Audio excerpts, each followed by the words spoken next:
Hello, everybody. Again, thank you for being so patient. I know it's almost 1 o'clock, and I know the plan from Mr. Seitz was to do some kind of pizza lunch. Did that? I don't know if that worked out or not. Should be there when they come back. Okay, so you've been here for 4 or 5 hours without probably much food or not a lot of drink, not a lot of this coming up, going down, coming up, going down. So we do appreciate it. There have been a pretty big number of your fellow jurors that have kind of, and I don't want to say gotten out of jury service, but for vacations, childcare, different financial hardships, different reasons, already been excused. So you guys are extremely hardy for going through this as far as you have. So I know Mr. Graffenried and I, and Mr. Matthews, and I'm sure Mr. Tensing appreciate you being so patient and waiting around for this. Basically, as the judge kind of said a few minutes ago, the reason that we've had this delay, I know you were supposed to have been back Tuesday of this week to kind of go through this process, but the media who's sitting over here, we call this the jury box. There's a few of them here, and I think some of their fellow media people are in, they call like an overflow room somewhere else down the hallway, and there's a camera here, and as you can see, it's not focused on you all at all because they've been told by the judge not to photograph or video you. But I think I think the plan is with all these wires that they're going out of the room, they're going somewhere else, and other people are watching in another room to what we're saying, and maybe to what some of your responses are.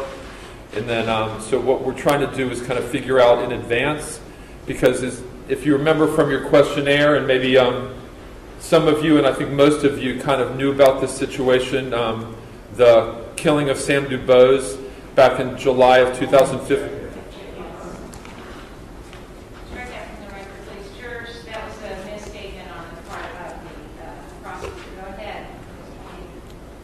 Well, Judge, I don't know how it was a misstatement, but I will move on. The thing that you're here, the matter that you're here to decide, most of you have heard of it either when it happened or during the first trial. And I think, again, most of you know, some of you don't, but I think most of you do know that there was a prior trial in this case that was what's called a hung jury, meaning the jury didn't reach a decision in that case. So we're doing it over again now is the thought. And during the last trial, I think it was during the actual trial, the issue of these questionnaires came up once the jury was already seated. And it was a pretty big issue at the time with the jurors because it was kind of sprung on them at the time about these questionnaires. So we kind of learned from that in that we're bringing this up now prior to this happening instead of at the time and you kind of being surprised when that your questionnaires may be released. And basically what the situation is, and the judge has been very strong and pro-juror in this case, and she's told the media and all the people in the overflow room that she's not giving them any of your questionnaires, either basically as you filled them out, or what we call it redacted, which means like your name, your part of town you live in, where you work, different things like that would be whited out so that nobody would really see those at all. So she won't give up either the originals or any kind of redacted version at all. And the media is saying that the public basically has a right to know who is judging what happened between Mr. Tensing and Mr. Dubose on that day as it's happening. And the court is saying that the media has no right to know that either during the trial or afterwards. So that's kind of what the delay has been, that this is called like a trial court where there's witnesses, there's a witness stand, people are put under oath, and there's testimony is what it's called, and then there's other judges that are in another building that are called appeal judges, and they review what these trial judges do, and the media has done is they've appealed the decision of Judge Giz not to release these questionnaires to these higher judges, and the higher judges will decide at some point whether or not to release those. So we really can't tell you because we want to be open and honest with you as we can today during the course of this trial, so that we would hope that Judge Gizz's order that your questionnaires would never be released would be upheld. There's a chance that everything could be given up. Your names, your addresses, not your addresses, but your names, all your information where you work, all your answers, and then there's also a chance that some of that could be redacted, and basically what would be released is that you're a juror, this is your feeling about this issue, this is your feeling about that issue, and it would basically be a generic kind of pool response that some of the jurors said this, some of the jurors said that. And realistically, I don't know what they would really do with that information anyway if they had it. The other thing, too, is that once you're a juror in this case and let's say you do reach a verdict and the case is concluded, I'm sure certainly have the right to talk to the media if you wanted to at that point, but nobody would force you to do that, and it would not be a requirement at all. So I guess what we're trying to say is that if any of this information were released, either now, somewhere down the road, in a redacted form, or maybe even after the trial's over, the people that raised their hand before, and there's no wrong answers at all, would it be basically you would not want to serve as a juror in this case if that's released in any way, shape, or form? Is that fair to say? Does anybody have any different kind of answers or responses based on what I said? The other thing, too, is that there's what's going to be called a view of the scene, which means that the people that are chosen as jurors are going to take a bus, and you can see there's a number of Hamilton County Sheriff's deputies in uniform in here, so you will be well protected during this trial. Nobody's going to be hassling you when you're walking from here to there, or you will be definitely protected during the course of this trial. But during the view, what Mr. Matthews, Mr. Graffenried, and I would want is that you'd get out of the bus, we'd all go up to the scene on Rice Street, you'd get out of the bus and walk around to see what it looks like with your own eyes and ears.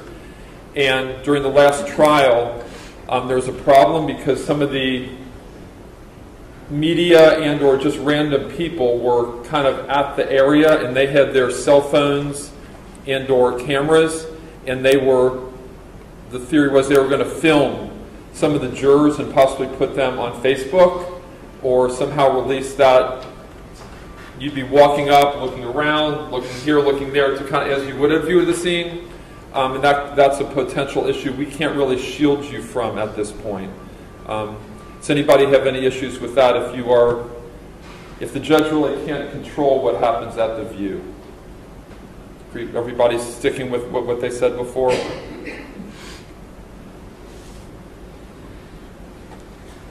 So basically, if the people that kind of answered the way they did as far as the questionnaires, if somewhere down the road, would it help you to know one way or another what this appeals court says?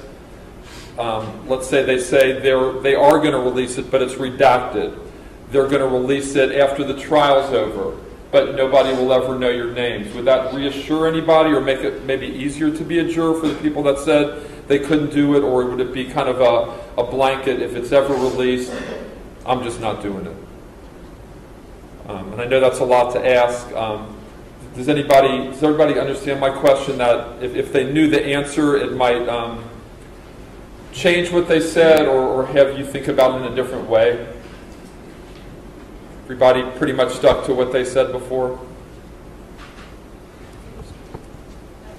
206 is juror number 206 is risen. Did you have something you wanted to add? I knew it was going to be redacted, so I feel like a question. Okay.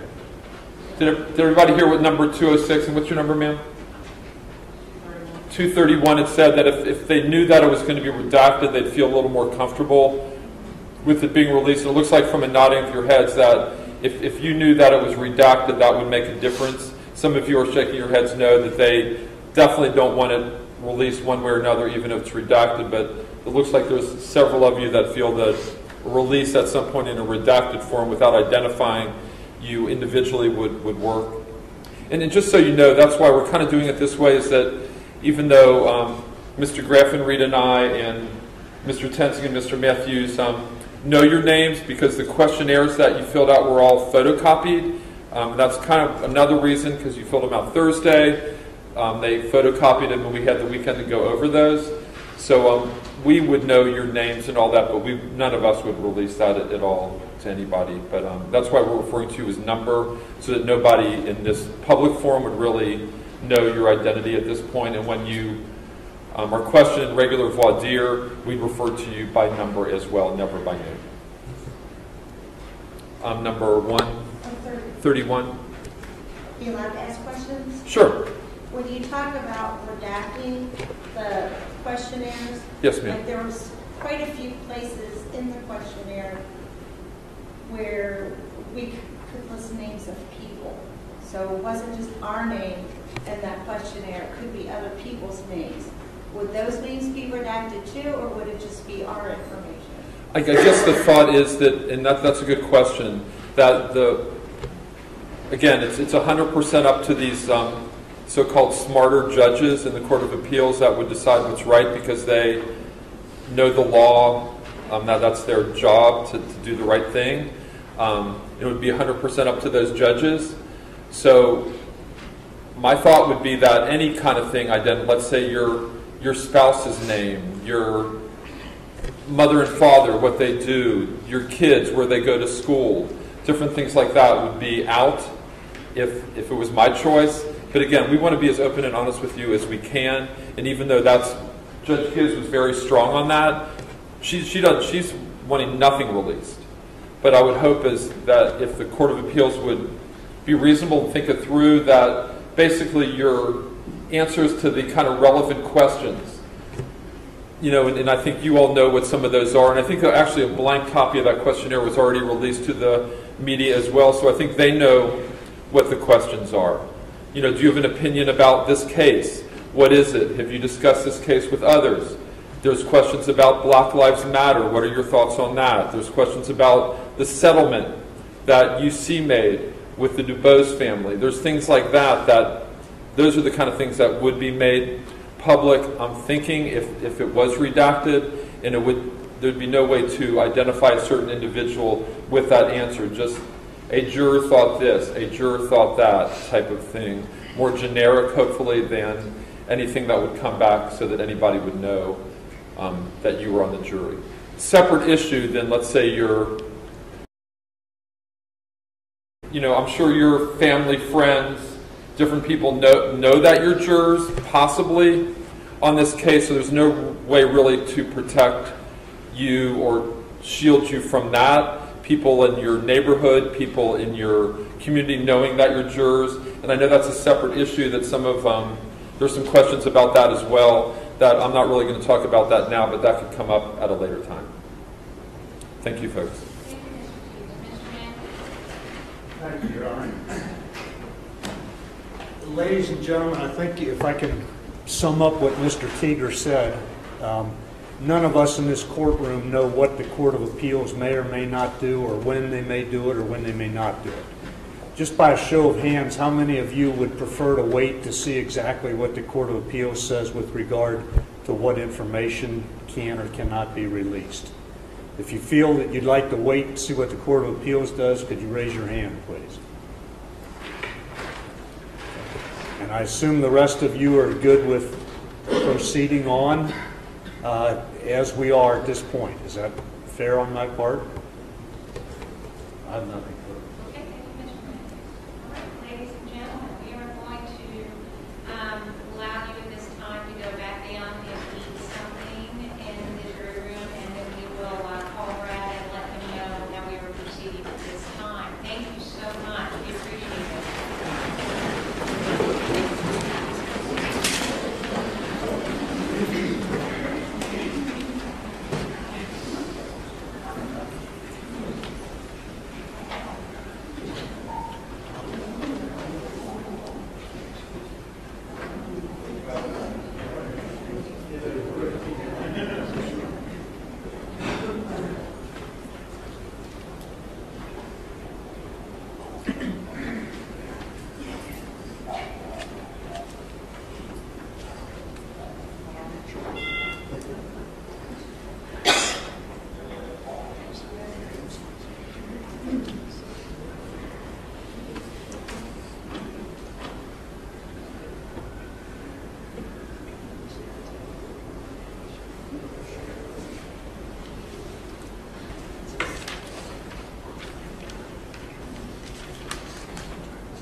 They can just come right up to the front. It's no big deal at all.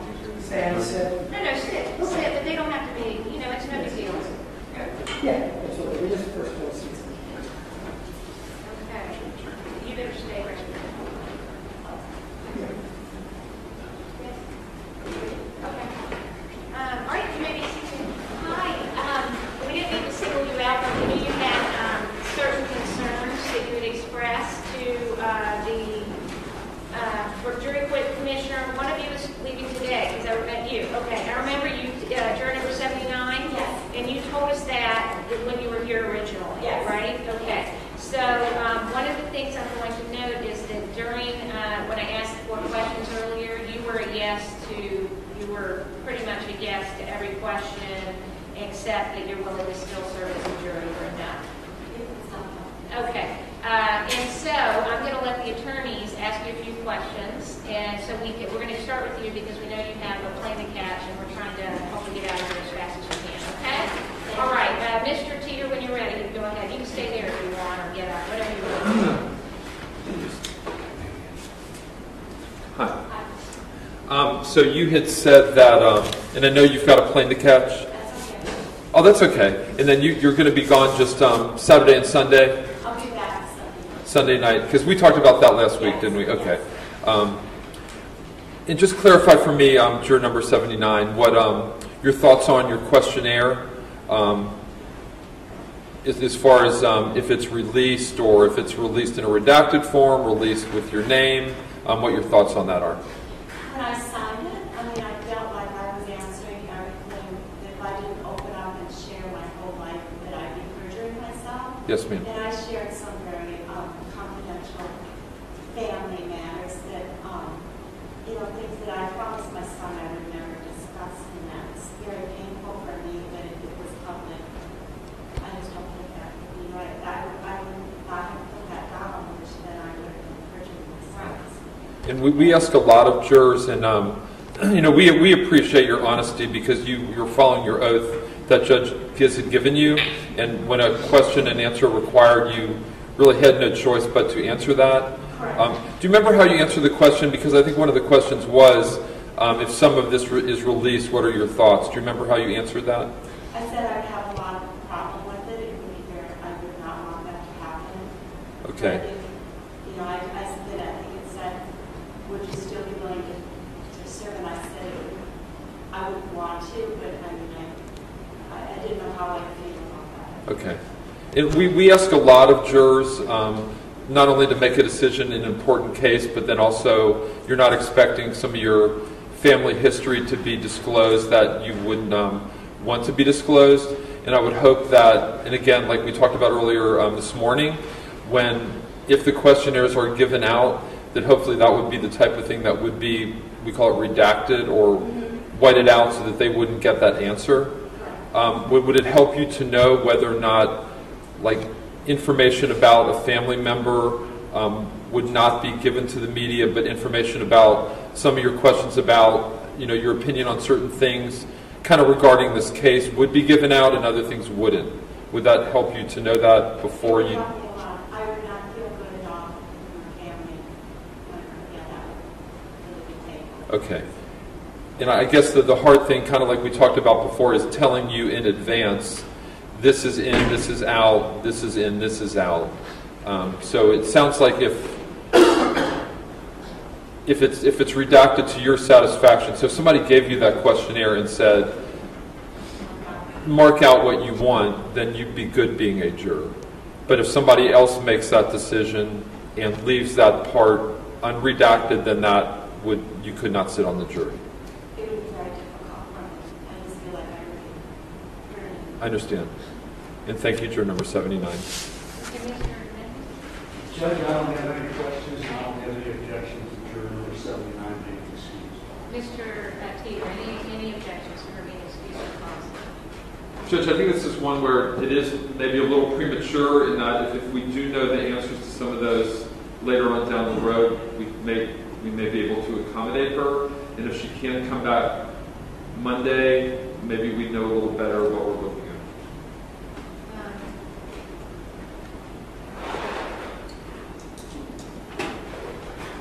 at. Juror number 79, you're excused for cause. I don't have to come back. You don't have to come back. Don't have to go in. Have a good trip. Hopefully you make your flight here. Okay, juror number, sorry for a second, I write stuff I can't see it unless I'm looking. Juror number, who's on the end? What was that? 107. 107. Okay, let's start with 107. It was my understanding from the jury commission that you had an issue, and you could feel free to speak freely. There was something that was brought up, and that's why we called you up before we called everybody else up. Go ahead, ma'am. I was involved in an assault case, and I got a call back to have neurosurgeon for appointments, and they start next Wednesday, and I've been waiting since March. Okay. So it's been quite a while trying to get to my neurosurgeon because it's a workers' comp issue, and they're finally agreeing to let me see them since they're taking care. Right. So I don't know how many others besides Wednesday are in this. Mr. Teeter. Hello, number 107. Are you saying that you have an appointment on Wednesday? Okay. And what time Wednesday is your appointment? Okay. And this is something that's bothering you in terms of you have to get some kind of medical decision for your work, either for you or against you. Because I have to be re-examined for workers' comp for them to get the actual correct code in the records. Gotcha. They have to go through that whole process of re-examining, so I cannot miss that. So you've had your own doctor give them an opinion. Now you have to go to the bureau's doctor, and in order for your issue to get settled, you've got to get their opinion and weigh that against your own doctor's opinion. And tell me what that would mean if you had to continue that appointment or reset it for a few weeks. I've been waiting since March 22nd, so I don't know how long I will be to the next one. That's it. Would it be a financial hardship for you to? I've been on worse since March 22nd. That's all I got. Mr. Mendes? No questions, no objections. That's fine. Juror number 107, you can be excused at this time for cause. Thank you. And juror number 183, we'll let you get out the door here. I understand there was something that was brought up. Oh, I'm sorry, 83. I apologize. Go ahead, ma'am. She couldn't hear, so that's why she was speaking. Okay. Go ahead, number 83. It was my understanding from the jury commissioner an issue came up. I guess when you asked if it was okay to go to the 30th, I just couldn't really do that fast. And I was trying to think of our, family calendar, and I just couldn't really do it. And so by the time I got downstairs, I went to Brad and I said, so sorry, but I don't think I can do that because I have 3 kids at home after next Tuesday. My husband is traveling at least 3 times this month. We have maybe a trip to California. And then my middle son plays travel baseball. So 2 of those are, one is in Florida, one is in Indiana. So I just couldn't, I apologize, I couldn't put it together so quick for myself and say yes or no. Okay. But I could have done, tried. I could do the first from the 25th, and then I could do from the 30th, but I just couldn't do all the way to the 30th. I see. Mr. Teeter, No questions. anything from Mr. No Mendes? questions. Juror number 83 will be excused for cause at this time, and I'm sorry about your confusion. Thank you. You're welcome. Okay. All right. Mr. Teeter, when you're ready.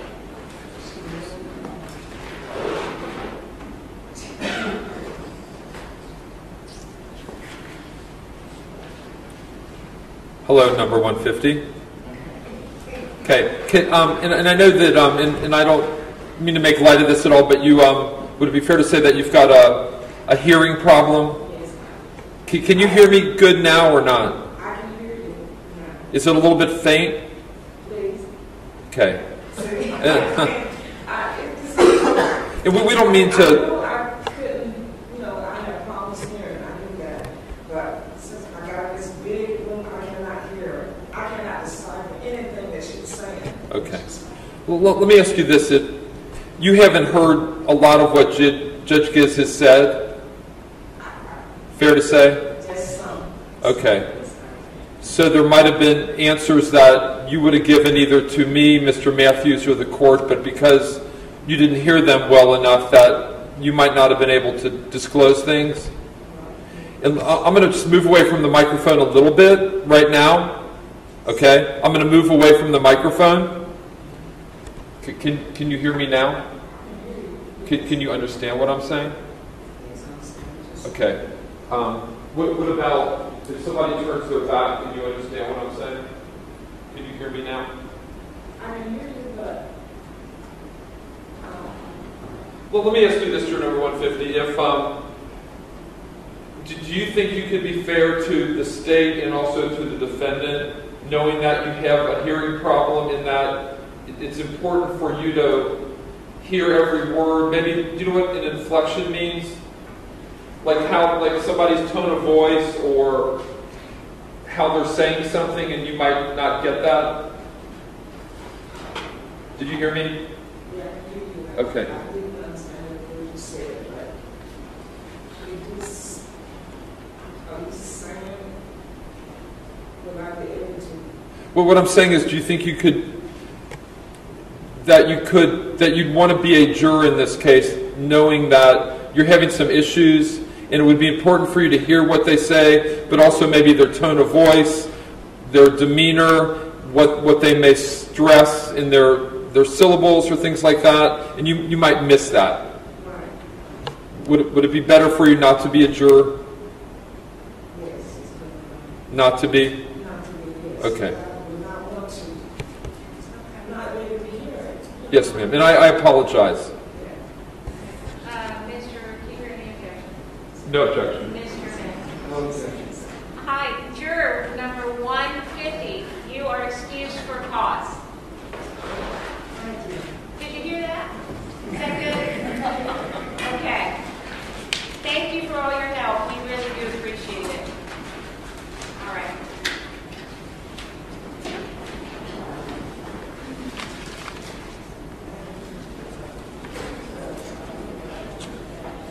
Right now we're down to 107, guys. Is that right? We already did one, so. No, I mean, you are 107 left. Oh, Okay. All right. Let's see, let's figure out, we'll let you know in just a minute, Brad, how we're gonna, Do you want me to stay or back? you can stay for a minute, we'll figure out. So you don't have, that would be easier that way, if you don't mind. I'm just going to step out and call on my office. I actually ordered 2 more for the rest of the movies and started to run out, so I sent somebody to mark it up. Okay.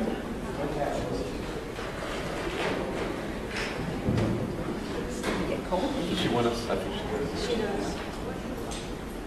Did she want to? Did you want to? I'm sorry. Yep. Now,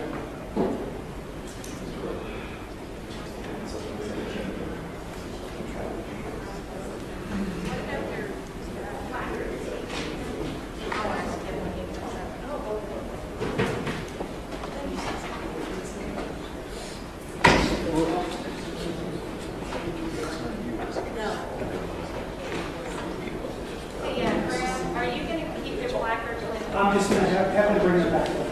You're gonna have to keep them? Yeah, have to keep my off. Okay. You don't have this?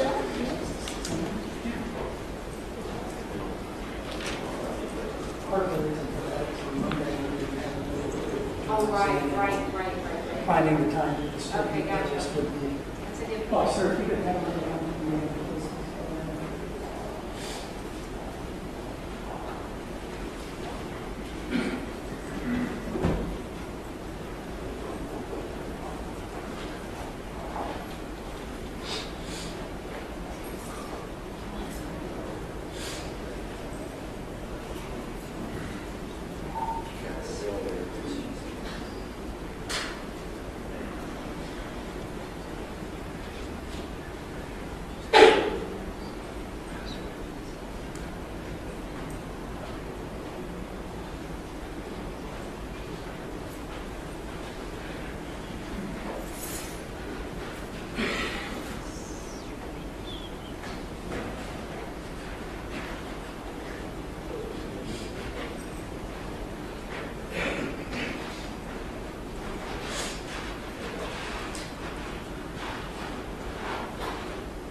given us a beautiful Friday to sit in the jury room and wait and wait and wait. It is very difficult. This is the worst process of a trial, is trying to get a jury selected.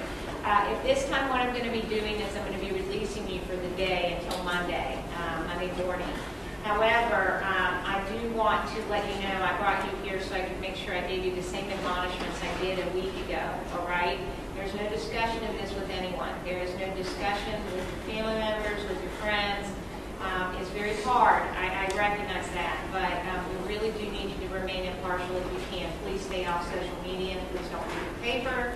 Please don't look at any news website if you can help it. You should have turned off all notifications at this point. Hopefully aren't getting any of the static that's going on. But if that hasn't happened, please do that at this time. It is imperative. We will have a better feel on Monday for where we stand with regard to how close we are to the jury pool, to the actual jury. But for now, we are asking that you come back Monday morning. But in the meantime, remember, you're still under oath and you're still under this court's order with regard to discussions and anything, any information surrounding this case. In the event someone from the media happens to figure out who you are and happens to try to get in touch with you or a member of your family or a friend or anything of that nature, please be sure to let Brad Sykes know when you come in on Monday so that we can address that at that time. Additionally, you were to keep your placards because it's easier, because when you come in on Monday, there's going to be a lot of people here because the courthouse is always crowded on a Monday after a weekend. So it's easier for the jury commissioner because we have other juries being called in if you have that. So please.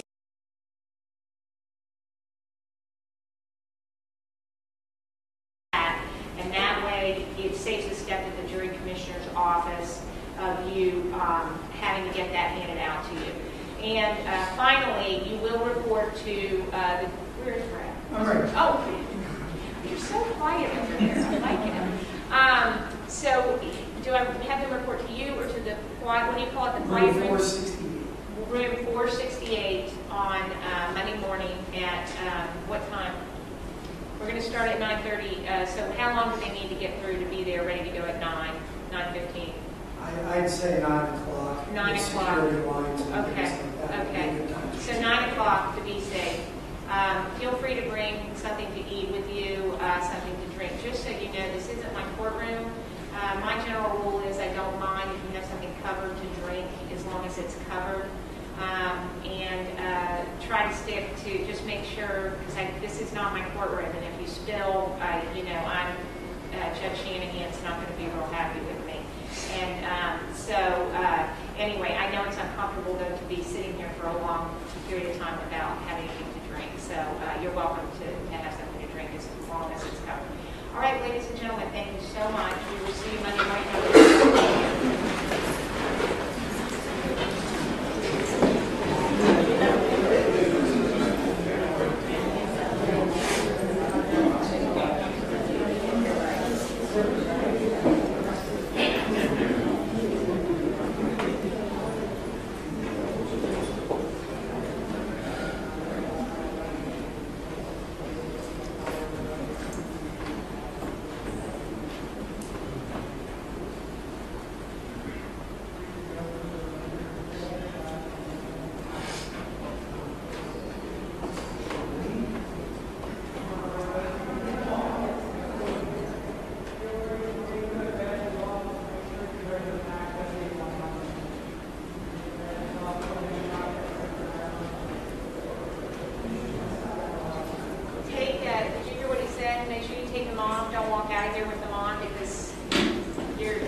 it's a long and drawn out process, but I promise we'll get to the end of it soon. Okay, so what I'm going to do today, right now, is I'm going to release you for the weekend, and I'm going to ask you to come back Monday morning at 9. You're going to report to, what's that number? Room 468. 468. Right across the hall from the jury commission office, and someone will be out there making sure. Thank you, Brad.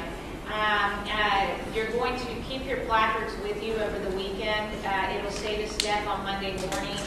The jury commissioner that way doesn't have to go through them and hand them to you and make sure everybody's got the right one.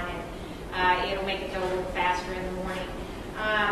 I want to give you the same admonishments I gave you a week ago, which are that you just stay away from the media. You just don't read, don't look. I mean, actually, it's kind of nice when you're forced to do it, quite frankly, because you can watch fun things like Netflix and whatever else is going on, or enjoy yourself at the pool and not worry, read a magazine. But anyway, but we need you to just please, until we get this jury selected, please stay away from the media. Please stay away from social media. Please don't discuss this with your friends, your family, your neighbors. It is very difficult. I mean, very difficult, because it's hard for me, and I'm not in the same position you're in, and I'm able to say no to people. It's very difficult. So please do your very, very best, okay? If for some reason you are contacted by a member of the media, any of your family, any of your friends, anybody is contacted by a member of the media, you need to let Mr. Sykes know on Monday morning when you come in, okay? Because we have to take care of that matter. So please make sure, don't be worried if that happens. Just make sure you let us know, okay? And if it happens on Friday, don't forget about it by Monday morning. Remember, okay? It's very important. I'm trying to protect you, and that's the reason I'm asking you these things. Finally, I think that is it. Take your placards off before you walk out of this room. Otherwise, you have a bullseye on your back. And I don't want anybody, I'm doing my best here, ladies and gentlemen. Yes, sir? If the media does approach us, we should avoid it. Oh, yeah, absolutely. Oh, my God. Run. Run, Forrest, run. Get out of the way. Just, don't even, get yourself in that position. I don't believe it will happen, but just in case, I always, it has happened in the past, so I'm just letting you know that it's a possibility. Yes, Brett? Judge, there was just one other question, just to reaffirm, room 468, the jurors' quiet area is across the hallway from the main office that you've been in today. And again, I or one of our staff will be there making sure that everyone gets to the room. A couple other things. When you have your placards on Monday, don't put them around your neck when you're walking in. Don't put them on when you get to the jury room. Wait until Mr. Sykes lines you up and says, okay, now put them on, and you come up, okay? It's a very distinct, there's a reason you're wearing them, and everybody in this courthouse knows why. So the other thing is, please bring something to eat or drink on Monday. I'm not sure if we'll be able to get pizza again or do something for you, but we'll be able to accommodate you if you bring something. And also, this is not my room, but I think Judge Shanahan will be okay with it, because I'm okay with it in my room. Since you have a long wait and you have to sit here through a lot of questions, you're welcome to bring something to drink so long as it's covered, okay? Because if it spills on this floor, we will never get it cleaned. And this is not my room. So I did put some gum under her desk. I'm just kidding. I'm trying to lighten the mood a little bit here. Okay, ladies and gentlemen, have a wonderful weekend. Thank you for your service, and we'll see you Monday.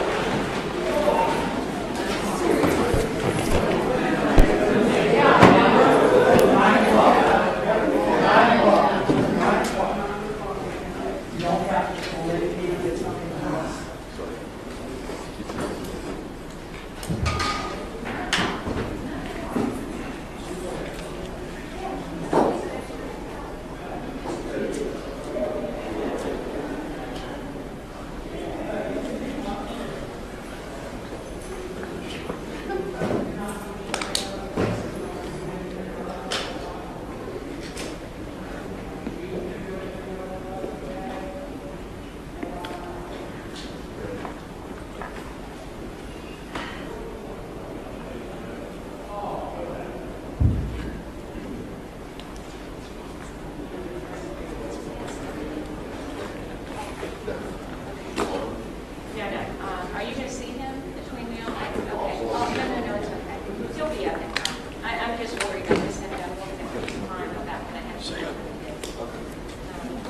I've got movement. There's not a- All right, thank you, everybody. I'll see you on Monday. Thank you, Judge.